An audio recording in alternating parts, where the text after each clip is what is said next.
आमे एमिति एक परिस्थिति परिवेश पड़ जाइए जो बहुत लोग मागण खाइबा को प्रस्तुत होता मुफत केमी मिल माहालिया मिल ये धारे पड़ी आमे विभिन्न जगह को धाइचे केते मागणारे मिल पार कौटी जदि किसी कार्यक्रम होची सेठी खाइबा को भी मागणारे मिल कौटी जो सरकार योजना अच्छी सेठी मागणारे बैग चाउल गहम डाली कौन कौन सब मिलूँ कौन से साधु सतंकर कौन से अनुष्ठान आसला से मागणारे किए धोती दौची कि गामुछा दौची कि कंबल दौची कि शाल दौची विभिन्न कथा मागणारे मागणा खाइबा आम एतिक अभ्यस्त हो जाइए जार फलस्वरूप प्रति क्षण आम चेष्टा कर कम करवानी परिश्रम करवानी केमी सब जगह मागणार मिल एमती अभ्यस्त पड़ा द्वारा आम कौन जगह कम कर गला बेलू मूल लगे गला बेलू भी आम खोजुचे 5 घंटार काम कलापर जो मजूरी मिलवा कथा 2 घंटा काम करी आम से मजूरी की भी चाहूचे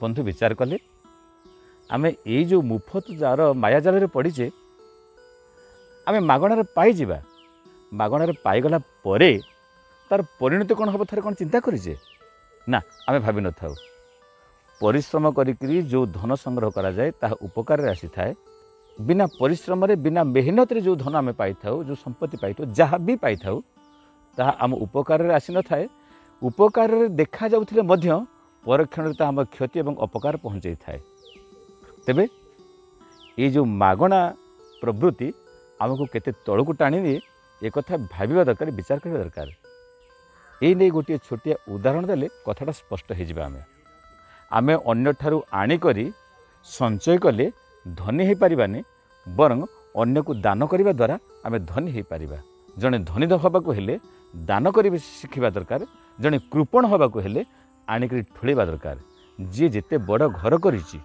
जदि अन्य को साहाय्य सहयोग न करुच्ची से धनी नुहे से कृपण जी जीतिक रोजगार करुच्ची से टंकारु निज पाई खर्च करी जगतर कल्याण सकाशे जदि सी दे पारुछि आनंदर सहित ताहले सी होछि धनी आमर शास्त्र नियम अनुसार आमे जदि 100 टंका रोजगार करुथिबा 100 टंकार 5 भाग जगतर कल्याण सकाशे अन्यर उपकार सकाशे व्यय करिबा एवं अन्य 95 आमे व्यवहार करिबा किंतु आमे ताहा करि न थाउ निज पाई सब जाक व्यवहार करू दरकार पड़े मुफ्त रे कोन पड़े आमे भी नहीं आसू मन रखंतु धन को साइतिक रखिले ताहा बैंक अकाउंट रे हुए तो सुध बढ़े पारे धन बढ़ी थाई पारे वास्तव जीवन से धन बढ़ी न थाए ता सहित जंत्रणा बढ़ी थाए आउ अन्य किछि भी बढ़ी थाए क्लेश भी बढ़ी थाए जे दान करे जे दे दिए धन को ताहा द्वारा धनर वृद्धि होता है आमे भावी थाउ धन को संचय कले बढ़िबो ताहा नुहे दान कले बढ़ी थाए छोटिया उदाहरणटी कहानीटी सम्राट थिले से देश रे सम्राट को थरे जड़े ज्योतिष आसी कहले महाराज काली राति पाहिले आपण राज्य को खूब विपत्ति माड़ी आसुची लोक मैंने कहीं रही राज्यवासी समस्त डोप पाइबे राजा थरी उठिले कौन करवा दरकार ये विपत्ति मोर कर्तव्य कौन हवा दरकार हाथ जोड़देले राजा कहले महात्मा मु कौन करी ए विपदर बंचेवा सकाशे देशवासी को मोर पछे जहाँ हो देशवासी बंची जातु मो राज्यवासी समस्त बंचतु एक कथा कहला परे महात्मा कहले देख राजन गोटे काम कर सकाळ उठी तमे प्रथमे भिक्षा थाल धरी बुलिब राज्य रे प्रथमे जो भिकारी के देखिबो सेही भिकारी पाखरे तो भिक्षा मागिबो एवं भिक्षा मागिकी नहीं आसीबो से जहाँ देला जेतिकी देला सेतिकी भिक्षा नहीं आसिला परे तुम राज्यर विपत्ति पड़े जीवो आर पाखरे भिखारीटे भावुची जीवनर परिणत बयस पहुँचलिनी 12 दुआर बोली केते भिक मागिबी केते निंदा सहेबी थरुटिए जदि राजा मते भिक्षा दे जाते राजा सहित भेट हो जाता ताहले मो जीवनर दुख संपूर्ण लोप पाई जाता भिखारी खोजुची राजा को राजा खोजुचंती भिखारी को सकाळ हेची भिखारी निजर भिक्षा झुली धरी बाहरी आसीछि राजा सेपटे गोटे भिक्षा थाल धरी रथरे बाहरी आसीछंती दूरରୁ भिखारी देखुची राजा आसुछंती खुशी हो गला कारण राति भावी राजा को भिक्ष मागिब आज देखला को सत राजा आसी जाउछंती राजा मध्य बाहरी आसीछंती कहले जहा हो केतिकी बड़ भाग्य मोर मोर भिखारी की भिक मागिबार थिला आज भिखारी भी देखा हो जाउची सामना को आसी जाउची सामना सामने हेला बेलू राजा रथ को रखाई दे ओह्लै पड़े भिखारी खुशी कहले न सरे कारण राजा को से खोजुला राजा पहुँची गले भिखारी निज थाल को धरी ଖୋଲିଦେଇ ରାଜାଙ୍କ ପାଖକୁ ଚାଲି ଯାଉଛି। ରାଜା ମଧ୍ୟ ନିଜର ଥାଳକୁ ଖୋଲିଦେଇ ପଳେଇ ଆସୁଛନ୍ତି ଭିକାରୀଙ୍କ ନିକଟକୁ। ରାଜା ମାଗୁଛନ୍ତି ଭିକାରୀକି, ଭିକାରୀ ମାଗୁଛି ରାଜାଙ୍କୁ।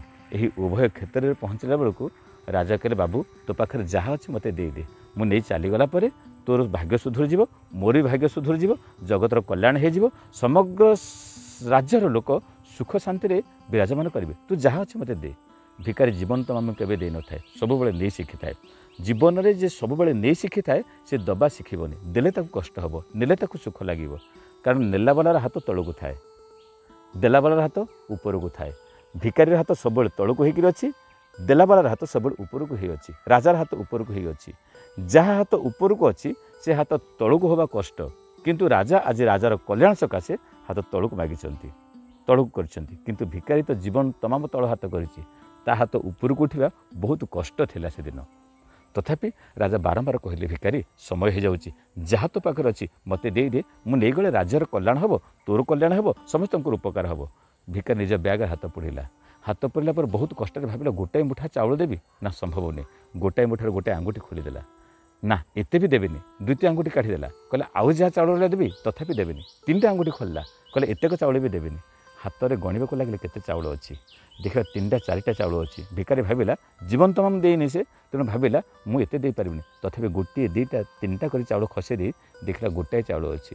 ବହୁ କଷ୍ଟରେ, ବହୁ ଯନ୍ତ୍ରଣାରେ, ବହୁ ମାନସିକ ଚାପରେ ସେ ଗୋଟିଏ ଚାଉଳ ରାଜାଙ୍କ କାନିରେ ଦେଇଦେଇଛି। ରାଜା ଆନନ୍ଦର ସହିତ ଚାଉଳ ଦେଇ ପଳେଇଗଲେ। ଭିକାରୀ ସେଦିନ ଭିକ ମାଗିବାକୁ ଯାଇଛି, କିନ୍ତୁ ମନରେ ତାର ସୂଚନା ରହିଛି ଯେ ମୁଁ ରାଜାଙ୍କୁ ଦେଇଦେଇଛି। କେତେ ଦେଇଛି ନା, ଗୋଟିଏ ଚାଉଳ ଦେଇଦେଇଛି। ଜୀବନ ତମାମ ଯିଏ ଦେଇନଥାଏ, ଗୋଟିଏ ଥର ବି ଦେଇଦେଲେ ତା ଜୀବନ ପଳେଇଗଲା ଭଳି ସେ ଅନୁଭବ କରିଥାଏ। ଭିକାରୀ ଭିକ ମାଗିଛି, ବହୁତ ଚାଉଳ ପାଇଛି ଅନ୍ୟ ଦିନମାନଙ୍କ ଅପେକ୍ଷା। ସନ୍ଧ୍ୟା ହେଇଛି, ଘରେ ପହଞ୍ଚିଛି ପତ୍ନୀ ପାଖରେ। ପହଞ୍ଚିଗଲା ପରେ ପତ୍ନୀ ପାଖରେ ଯେତେବେଳେ ପହଞ୍ଚିଛି, ପତ୍ନୀ ତାର ଚାଉଳକୁ ଖେଳିଛି, ରୋଷେଇ କରିବାକୁ ଯେତେବେଳେ ଯାଉଛି, ସେଇ ଡିବିରି ଆଲୁଅରେ ଦେଖୁଛି ଗୋଟିଏ ଚାଉଳ ଚିକଚିକ୍ କରୁଛି। ଭିକାରୀର ମନ ଏ ପାଖରେ ଦୁଃଖ। ପତ୍ନୀ ପଚାରୁଛି, ଆରେ ତମେ ଏତେ ମନ ଦୁଃଖ କାହିଁ କରୁଛ? ଭିକାରୀ କହିଲେ, ମୁଁ ରାଜାକୁ ଦେଇଦେଇଛି। ନା କ'ଣ ଦେଇଛ, କେତେ ଦେଇଛ? ନା ସବୁଯାକ ତ ଦେଇଦେଲି, ନା କ'ଣ ଦେଇଛ କହ ତ? କହିଲେ ମୁଁ ଗୋଟାଏ ଚାଉଳ ଦେଇଦେଇଛି। ପତ୍ନୀ ଠୋ ଠୋ କରି ହସି ଉଠିଲା, କହିଲା ଗୋଟିଏ ଚାଉଳ ଦେଖିଲେ ତମେ ଏତେ ଦୁଃଖୀ ହେଉଛ? କାହିଁକି ଏତେ ଦୁଃଖୀ ହେଉଛ? ଠିକ୍ ଅଛି, ତମେ ଧୁଆ ଧୋଇ ଏପଟ, ମୁଁ ଏପଟେ ରୋଷେଇ ଆରମ୍ଭ କରୁଛି। ଭିକାରୀର ପତ୍ନୀ ଚାଉଳ ଧୋଇ ରୋଷେଇ ଆରମ୍ଭ କରିବାକୁ ଯାଉଛି।